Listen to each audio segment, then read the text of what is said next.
Hello everyone, and welcome to yet another looping guide tips to make you a better loopster.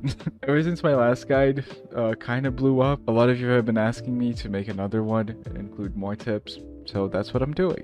I put together a few more tips that are gonna certainly help you improve as a loopster. Also, I never do this, but we're super close to 5,000 subs, so if you can just do that for me, just click the sub button, you know what I mean? A lot of you complained in my last video that the main problem you have with looping is the fact that you run into dead zones most of the time. And you gotta understand that this is your fault. A big part of looping is something we call pathing. Looping is not only about running structures efficiently, it's about making a clear path to waste the killer's time for as long as possible. A good example of pathing would be, let's say you see a pallet that's closer to the center of the map, but it's not so strong, and then you see another pallet on the corner of the map that's super strong. Great pathing would imply you go to the center pallet anyway, because that pallet offers you a higher chance to have more pallets around that pallet, so that even after you do drop the pallet and the killer kicks the pallet, you're not going to be running into a dead zone because you're closer to the center of the map, so that means that there's going to be more things around you most likely. Where if you go to the corner map pallet, maybe you waste the killer's time for like 10 seconds longer there, but then after the killer kicks the pallet, it's a guaranteed hit. So just as a general rule of thumb,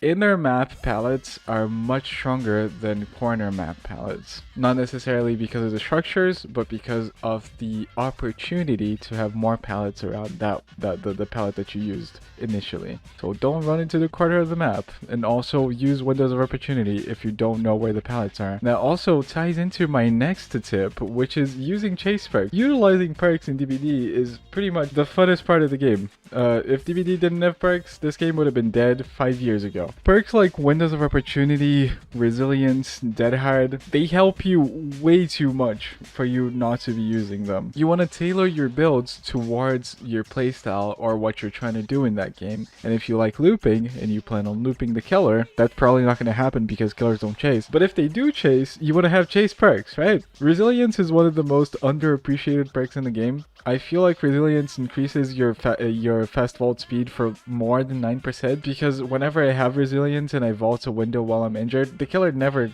manages to make the hit, even though it looks like he would. Windows is a crazy perk that helps you at any skill level. A lot of people think that it's just a newbie perk because it shows you where the pallets are, but no amount of skill tells you which pallets your teammates dropped. You know, you might be running into a place where you know that there's a pallet there, but then your teammates might have dropped it. So what do you do then? Die? That's how you're good at the game?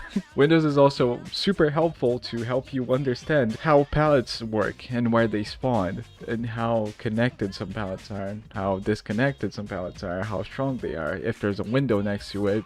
And deadhard, even though it's getting nerfed and it's super inconsistent and it's ping reliant, is super fun. It's a crazy fun perk, and if you pull it off, it might win you games single-handedly. It might make the killer rage quit. It might make True Talent mauled on Twitter. So a lot of good things. Something else I never see my solo queue teammates doing when they're looping is opening themselves up to the possibility of fast vaulting windows. A lot of tiles have pallets and windows, and if you want to be efficient, you only want to drop the pallet after you've blocked the window, because that's how you waste the most amount of time possible. But in order to utilize those windows to their max potential, you gotta do something called going wide. When you're running a tile that only has a window and doesn't have a clear way of reaching that window, like in a jungle gym, there's clearly going, you know, there's a clear path towards fast vaulting the window. But let's say in a normal long wall, there's only going to be a window there, and there's no clear way of fast vaulting the window. What you want to do is you want to turn the corner and already be going wide, so you open yourself up to the possibility of fast vaulting the window. And it also offers you another possibility, which is faking vaulting the window so the killer swings and you make some more distance. It's all about expanding your options so you're as nimble and unpredictable as possible, because the more unpredictable you are, the less of an edge the killer has over you. Rather, you're gonna have an edge over the killer if he doesn't expect you to do those kinds of things.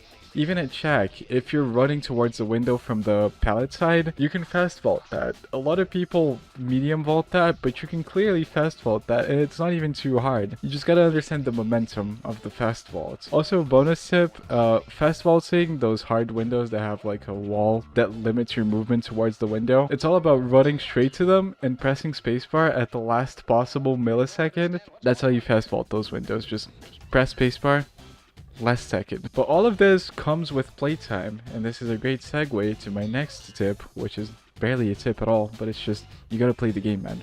No amount of Puffalope watching is gonna turn you into a better player like practice does. I know playing DVD is not the funnest right now, but that's the only way you're going to improve at looping. It's all about your hands on the joystick or your little fingers on the keyboard and the mouse. You have to be comfortable with the situation, and the more you play, the more your hands are going to get used to the scenarios, and your brain is going to be hardwired to know what you're supposed to do in those situations with your hands. Because a lot of looping is mechanical skill, is knowing how to press the buttons in the right order and fast enough that you can perform the stuff that you learned on Puffalope DVD's video. So there's no magic pill, there's no red pill. It's all about practice. The more you play, the better you're gonna get, assuming you're applying the tips that Puffalope's giving you. There's a DVD competitive player called Xeyes, and he's been making a lot of Checkspots guides. Checkspots are basically places at loops, at tiles, where you can just stop and look at the killer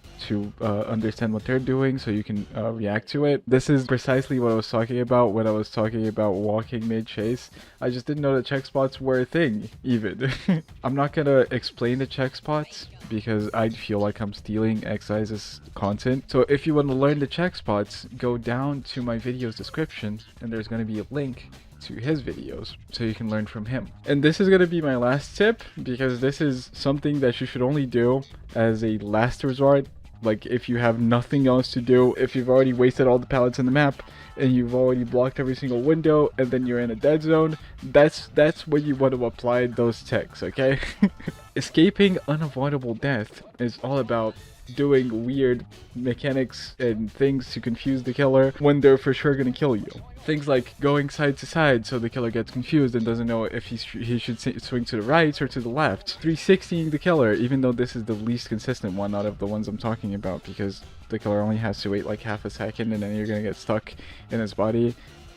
You know. And the tree tech. The tree tech is my favorite one. Tree tech is all about going to a tree. There's a bunch of trees in DBD, and then you go to one side of the tree, and then once you cut line of sight, or maybe even just put the tree between you and the killer, you double back and go to the other side.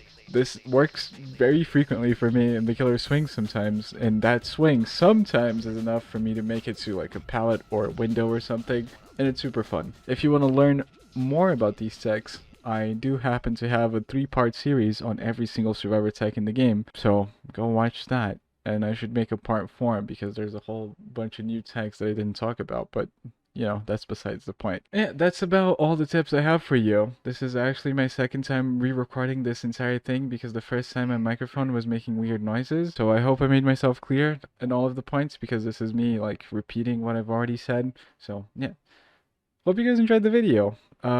Click like and sub. Bye bye. Woof.